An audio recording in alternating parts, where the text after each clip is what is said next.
Nog een les wat geleer is die waarde van exclusiviteit. Luksheid wordt gebouwd op skaarste, of dit nou dier beperkte versamelings, zeldzame materialen of privaat vertonings is. Globale reise laat al cliënte voel asof hulle toegang tot iets skaars en buitengewoons het. Ons het die geleentheid om exclusiviteit te skep op een manier wat ook ons tradities eerbiedig. Kleinskaalproduksie, handgemaakte besonderhede en unieke tekstiele kan elke versameling werkelijk uniek laat voel.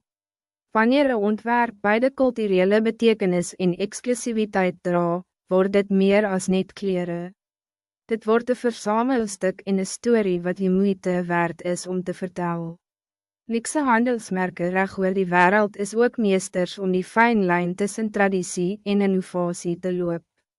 Baie handelsmerken het getrou geblei aan hul erfenis en leergoedere terwyl hulle voortdurend experimenteer met samenwerkings, moderne silhouette en digitale veldtochte. Dit is hoekom hul handelsmerk beide tydloos en contemporair voel. Globale ikone bly diep verbind aan hul wortels, maak nie saak hoe internationaal hulle word nie. Daardie geworteldheid is hul sterkte. Daar is ook een groeiende aptyd vir diversiteit en leksheid. Verbruikers wêreldwyd soek na iets vars, iets gewortel in kultuur en iets wat een nieuwe story vertel. Luxe modeontwerpers is perfect gepositioneer om daardie gaping te vul deur globale strategieën met hul eie echtheid saam te smelt. Hulle kan uitstaan en herdefinieer wat luksheid vir die toekomst beteken. Digitale platforms en sociale media het die deur oopgemaak vir ontwerpers om gehore direct te bereik, sonder om op traditionele poortwachters staat te maak.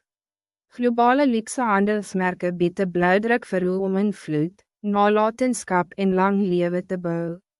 Maar die werkelijke geleentheid voor ons is om daardie lesse te neem en dit deur die lens van ons eie identiteit toe te pas. Die doel is niet om na te boots nie, maar om aan te pas, om traditie met innovasie saam te smelt, en om exclusiviteit deur echtheid te vier. Luksheid is niet bloot 'n tendens of 'n toevoeging tot die modekaart nie. Dit is 'n krag wat die mag het om te herdefinieer wat die wereld als luks, tydloos en betekenisvol beskou.